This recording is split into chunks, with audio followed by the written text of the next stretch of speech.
Welcome to the AM Update, Week in Review. A collection of the best moments from Aaron McIntire's Morning Update.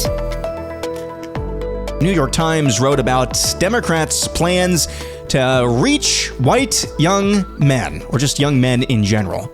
They called it SAM, Speaking to American Men.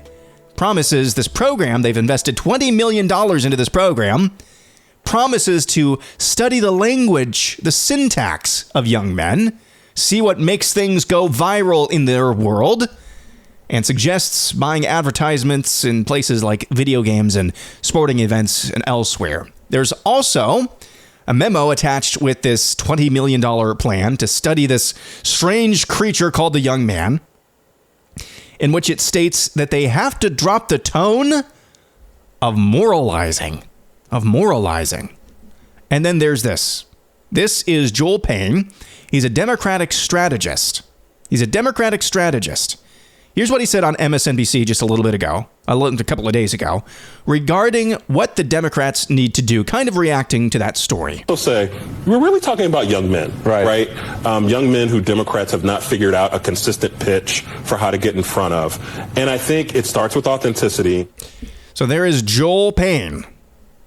He was panning some of these efforts amongst Democrats to try to understand demos that they're not doing well with. And then says at the end there, well, we just need to be authentic. We need to be who we are. You don't have a messaging problem. You don't even have an authenticity problem. And that's the problem.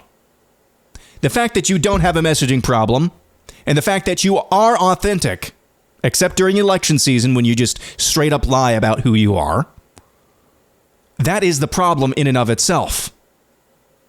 You have no problem whatsoever telling the American people, and especially young men, that they are trash. You need to do land acknowledgments whenever you can. You're inherently less than based on the color of your skin, if you have white skin. You're a bigot, homophobe, transphobe, if you think that men shouldn't be competing against females in female athletics. They are very, very good at being authentic because that's their authentic selves. So they don't have a messaging problem. They don't have an authenticity problem. They tell you exactly who they are in no uncertain terms. If you pray for women outside of baby killing facilities, we will put you in prison. Even if you're a Holocaust surviving grandma. They're telling you exactly who they are. Messaging very well. The problem for them is that they've been too honest. See what they're talking about when they say we need to be authentic. We need to connect and we need to learn the syntax of young men. We need to message better. And yeah, I've joked about that before. Their messaging consultant is basically Buster Bluth, if you're familiar with Arrested Development, and he goes on that just expletive-filled tirade because whoever is their messaging consultant over there apparently at the start of the year told them, a bunch of their Democrat men, to grow beards and to use a lot of colorful language as much as possible. So I joke about that, but no, they don't have a messaging issue. What they mean when they say that, we are struggling to figure out new lies to tell the American people about what we really believe. We're running out of lies. That's what they're really saying. Because they have been extremely honest and extremely effective in communicating just who they are, what they believe, and what they intend to do with those who get in their way. That's their real problem. If they admit that problem, though, they will have admitted they lost an argument. And the communist will never admit that he's lost an argument. So they don't have a messaging problem. They have a matrix problem, the matrix that they created. Now, the irony in all of this is, if Republicans don't govern well, these people could and will win again.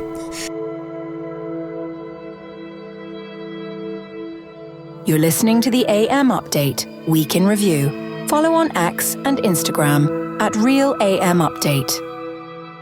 Duck Dynasty star Phil Robertson has died at the age of 79. Robertson, famous for founding the Duck Commander Hunting Company that became the focus of his A&E show, and previously battled multiple health conditions, including Alzheimer's.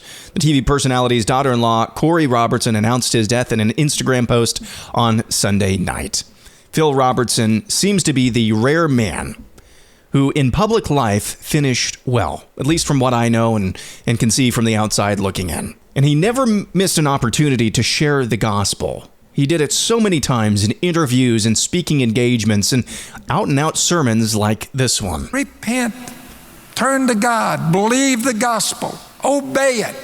They'll baptize you in a few days. The old you will disappear and the new you will come forth. God will seal the deal. Now that you purified yourself by obeying the truth, Peter said, love one another deeply from the heart.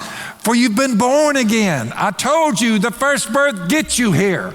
The second birth, being born of God, of water and the Spirit, will get you out of here.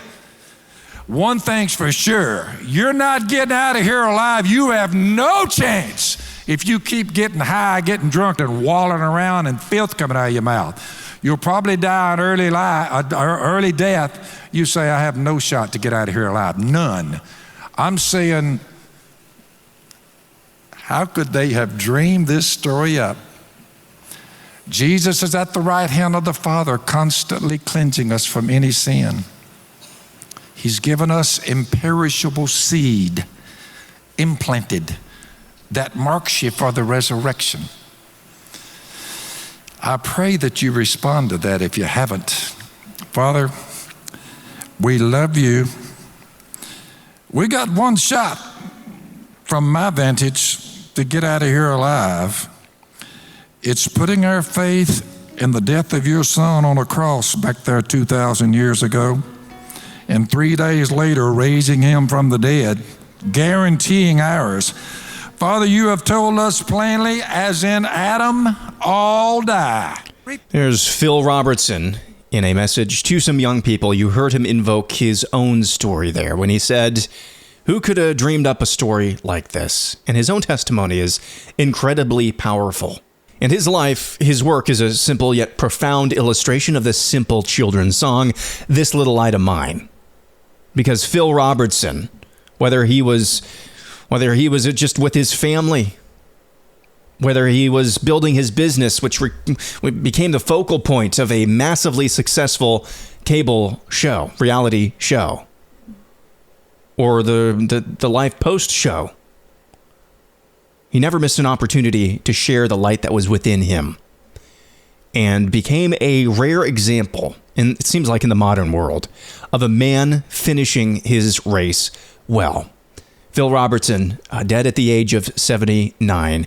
God used him in some incredibly powerful ways. Things that they didn't tell me about having a family, starting a family, and keeping a family. Things they didn't tell me. There's one that became incredibly apparent over the weekend. It's kind of sad, but it's good to have this perspective, I think, anyway. And I think if maybe I can illuminate this to other people, or maybe even reinforce others to others who already understand this truth, I think that's a good thing. But nobody told me how rare and just infrequent spending a normal day together, all together, with your family would be. And I'm not talking about on holidays. I'm not talking about just other one-off days. But I'm talking about just days where y'all get up together and you just do everything together as a family for an entire day. Just a normal day. I got to experience that on Friday. You know, Saturdays and Sundays are a little bit different. We do things a little bit different. The routine is different. And I'm always home on those days. But just having a normal day together, all together, was incredibly cool and relaxing and fun. We have 2 little ones now. We took them to different parks. Just did a typical day that you would do with 2 little ones. Typical housework. Those are the moments with family, I think. It's not necessarily the vacations, though. those can be fun. It's not necessarily doing the one-off things, though those are important, and it's important to maybe expand horizons for little minds, taking them to museums, taking them to aquariums, the zoos, which our family does as well. But it's just the times that you just get to do the normal stuff together, and how rare that actually is, how infrequently it happens. There's just something about doing it together, just doing a normal day together, the normal mundane stuff together, that is really, really cool and really, really rare, unfortunately.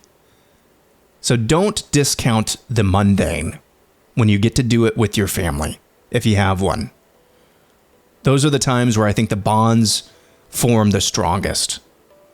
And I could feel that over the weekend. And that was really cool. It was also just nice to have a few days away from everything work-related, whether it's this or the day job. That was very cool. But don't just look down on the mundane, especially if you get to do it with your fam and those closest to you.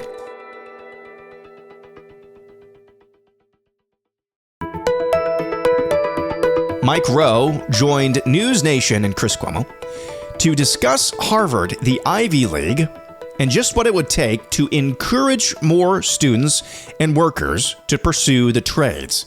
Listen to this. The Ivy League, I'm sorry to say, has beclowned themselves in recent months, and Harvard has led the beclowning.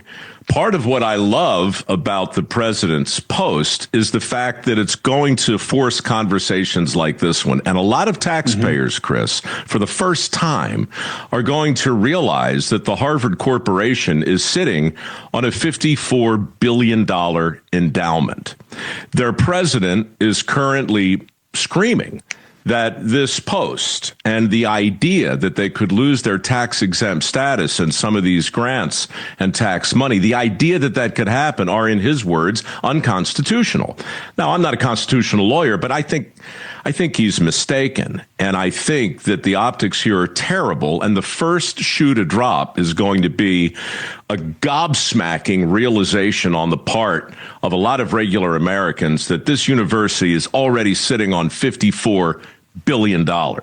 What the actual hell does that even mean? So get past that and then ask yourself, well, why then would you want to give all that money to another bunch of schools? There's nothing magical about trade schools. I love them, but they're great ones and okay ones and some that fall below, right? So what we need as a people, as taxpayers, is some kind of means testing. You can't just give money to schools any more than you can give it to any random person because they need it or want it or have dreamt of it. So really, if you got $3 billion to close the skills gap, set aside a big chunk for a national scholarship program. Carve away a little bit of that to build an infrastructure that can evaluate the individuals on their merit, right? And then carve away a bigger chunk to start telling the stories and making a more persuasive case for the 7.6 million open jobs that exist right now, most of which don't require a 4-year degree. So right. In a binary world, give it to the trade schools. In the real world, the trade schools, that's not going to do it. We've got to get parents and guidance counselors and kids to think differently about the opportunities that are right in front of us. I always appreciate Mike Rowe because he always has a perfect blend of realism, but also idealism. This is what I've been trying to communicate when I'm talking about you have to take the world for what it is, not the way that you would like it to be. You have to be a realist, but you can't just stay at the realist part. It has to be moving towards, working towards something. But you can't move towards that something until you recognize the way things actually are. And when he talks about the art of persuasion there, I think sometimes in our modern, very polarized and balkanized political landscape, we forget that human beings are still human beings. Yes, because of all of the brainwashing that the public institutions and education institutions have done to our youth, all of that brainwashing, it's harder to help people understand and be persuasive in any given argument, but you still must try. And that's what Mike Rowe is saying there. We have to get parents and guidance counselors on board with the fact that you shouldn't always, not never, but you shouldn't always just automatically push your children to go to college. It's a very specific function for very specific trades and academic pursuits. So I think that's some really wise advice there from Mike Rowe. There needs to be a push to persuade when it comes to solving some of our labor force shortages. You're listening to the AM Update, Week in Review. Follow on X and Instagram at RealAMUpdate. Poll of the week, I asked you, is Doge dead? Gave you 3 options and the ability to say whatever you want. In third place, is the work of Doge has only just begun. 9% of you said, no, it's only going to get better from here. In second place, at 40.6%, I gave you the option, it's complicated, meaning, it's not really dead, it's not really alive, it's not really meant to do the massive cuts in government spending. I'm guessing that's probably what you were probably articulating there. It's more complicated than whether it's just alive or dead. In first place, absolutely cooked. 47.8%. Let's get to your responses. Zach says it was never alive. GOP just had something to run on. Problem is, this time it's not just a broken promise. It is seen as a betrayal. And I fear they will suffer a huge loss in the midterms. They will do their usual fear-mongering, but I doubt it works this time. 2 weeks ago, I probably would have disagreed with you, Zach. But now, yes, I do tend to agree with you because I think there's one of 2 ways you can look at this. Doge was never a serious effort to cut serious government spending. And I've been pretty consistent about the cuts that Doge was doing was just a handful of chicken feed in terms of the overall leviathan of the federal government. I thought perhaps the intent from Doge was to wake people up, wake the normies up as to what exactly their tax money was being spent on. I thought that was maybe the function of Doge. Well, it's become clear this week with Elon Musk's commentary on what he thinks has gone wrong. That was not the intent. He thought it was going to be a lot bigger, I should say, if I can speak English, a lot bigger and a lot more impactful. Matt says, apparently Matt doesn't think I'm low IQ anymore because he keeps responding to things that I put out there. I mean, I don't know what's lower IQ.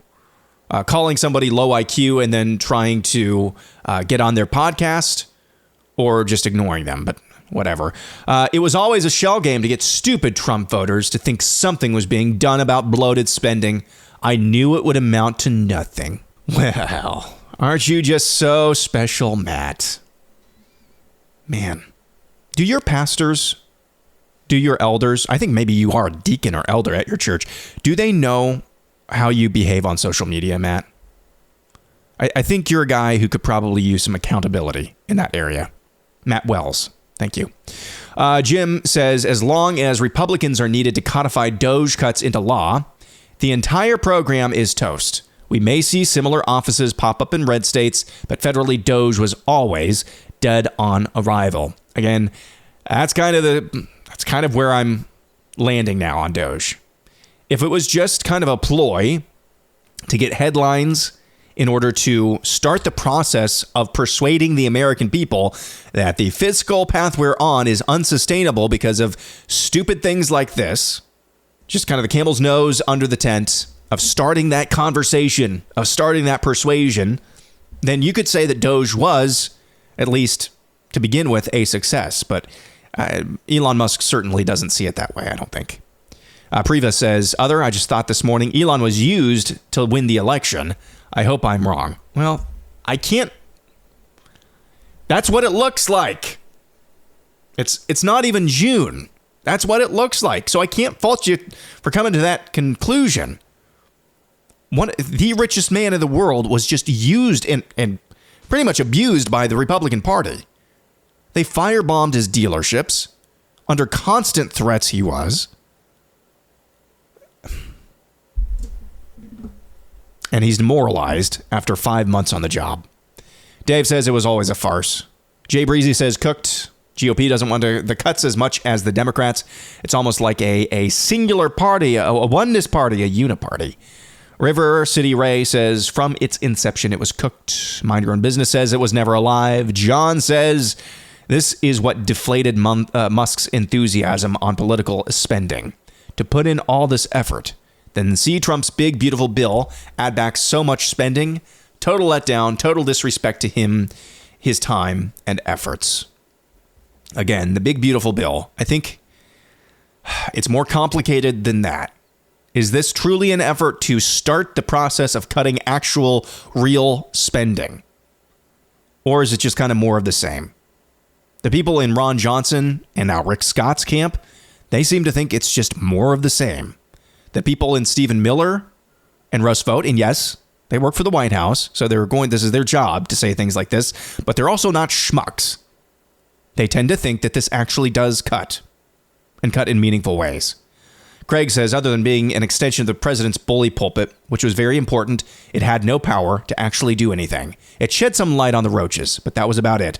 The roaches waited it out. You know what, Craig, we're going to end on that, because I think that is a brutally precise assessment of what we've seen here. And Doge is not over. Technically, the office is still open. Hopefully, it'll make some things more efficient and less bogged down. Uncover some fraud, but in terms of sweeping changes, Doge is done. This has been the AM Update Week in Review. The AM Update will be back on Monday and every weekday at 4 a.m. Eastern Time.